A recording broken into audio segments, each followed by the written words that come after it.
Olélé, olélé, Moliba Makasi.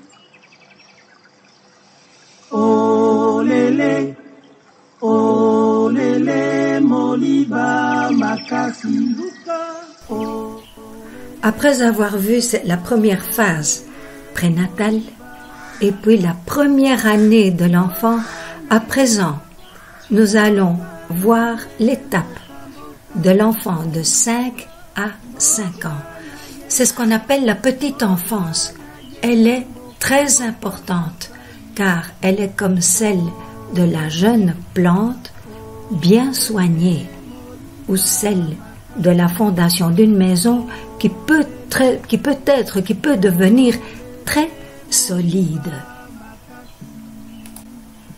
Tous les enfants du monde entier passent par cette croissance importante qui est marquée par des épreuves, des situations de développement, non seulement physiques, physiologiques, mais touchant leur caractère, leur personnalité, les comportements, les réactions, leur capacité intellectuelle, leur vie affective, sociale, et point.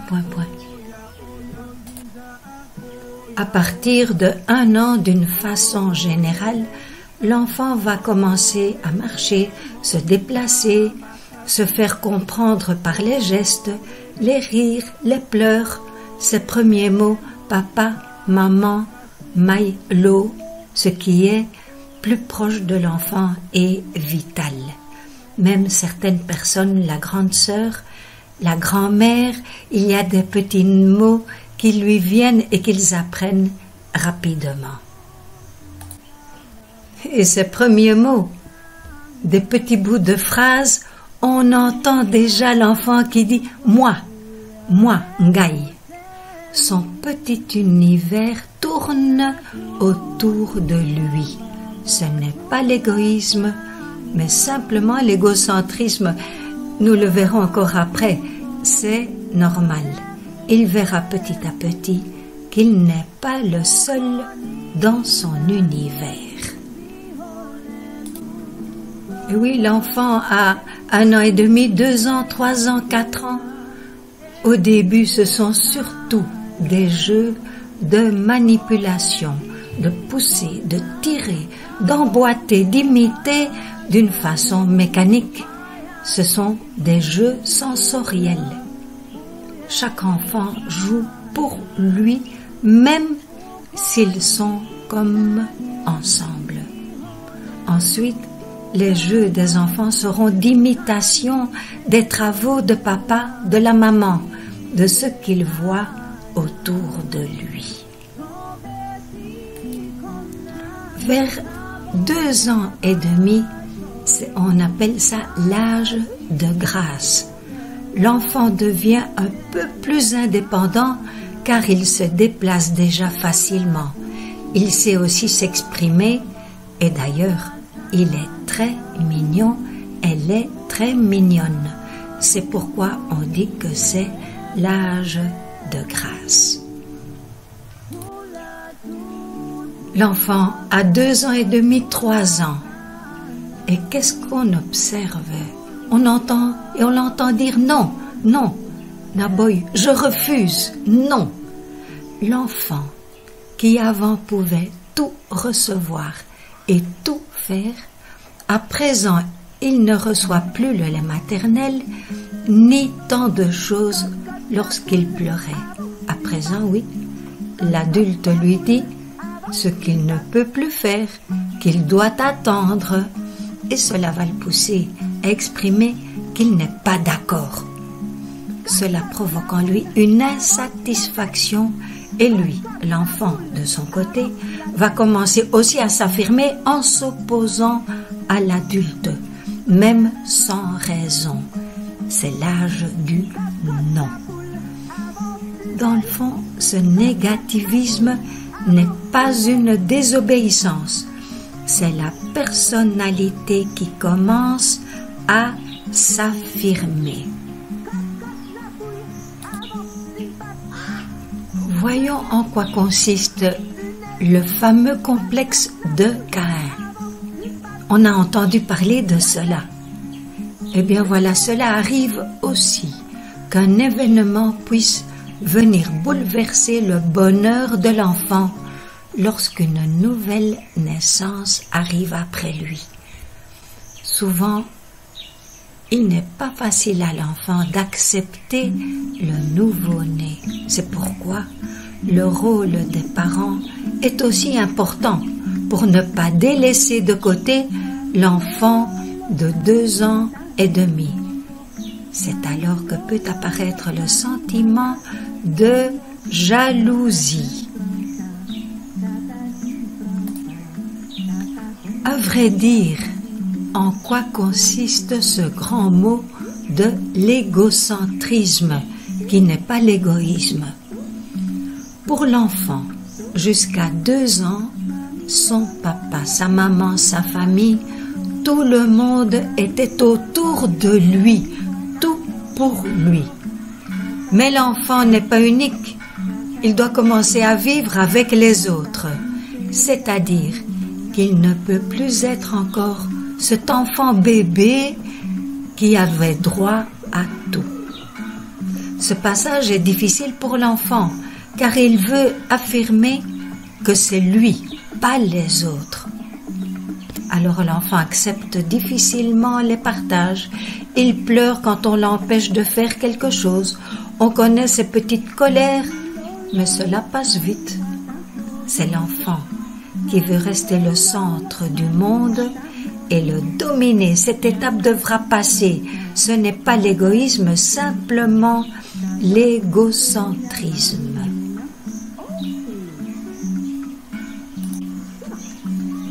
Voyons, vers 3 ans, il y a ce qu'on appelle le complexe d'Œdipe. Maintenant, l'enfant sait se déplacer, s'exprimer, s'affirmer. Et il découvre à présent que son corps, je suis un garçon, je suis une fille. En même temps, l'enfant ressent qu'il n'est plus 100% pour ses parents, car ceux-ci s'aiment aussi. Il y a de nouveaux sentiments qui jaillissent. Son petit être ressent une attirance affective vers le sexe opposé. L'enfant n'en est pas conscient, mais il le vit et le ressent affectivement. Ce sont de vrais sentiments d'amour et de rejet qui naissent. La fillette dira « Papa, je veux me marier avec toi. » Et le petit garçon à son père « Papa, je veux te tuer. » Ceci comme en jouant. Ce n'est nullement conscient, mais l'enfant exprime seulement ainsi son sentiment.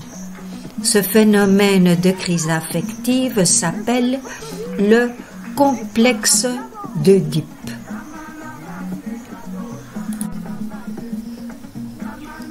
Maintenant, comment pense un enfant? Quelle est la pensée de l'enfant?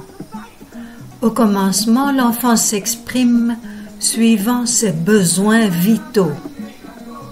Par des gestes, il sourit, il rit, il pleure, mais ensuite avec des mots et puis des petites phrases dans lesquelles il met le moi.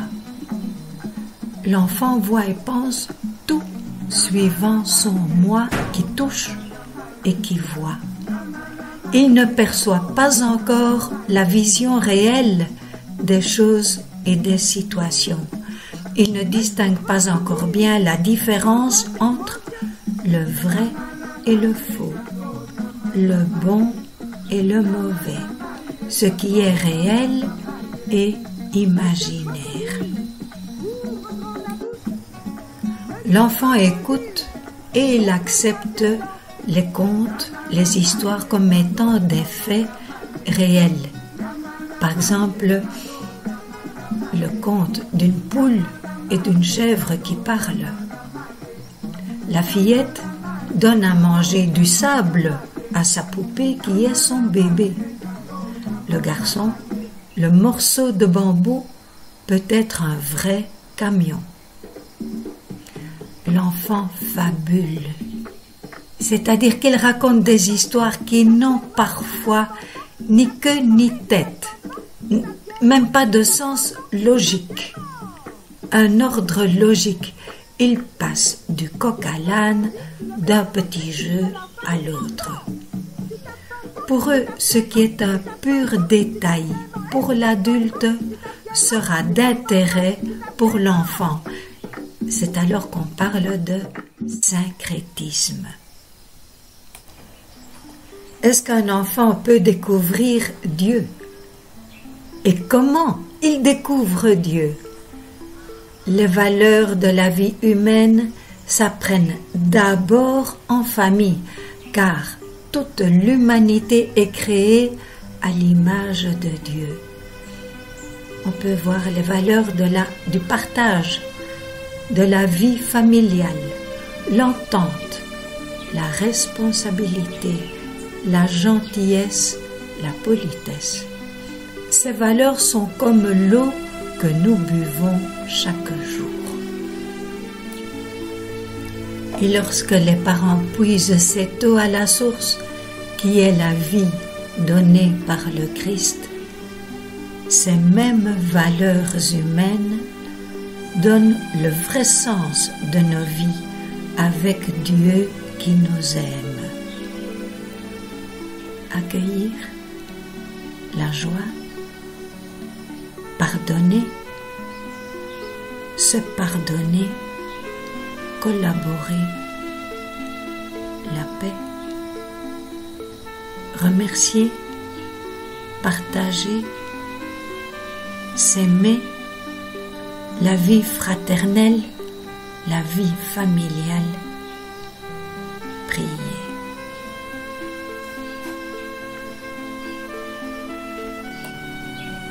Il s'agissait d'une question à chaque encadreur. Voici, tous les enfants du monde passent par des étapes similaires, mais tous n'évoluent pas de la même façon. Pourquoi? Cela dépendra de quoi, de qui, comment, pourquoi, de quelles circonstances.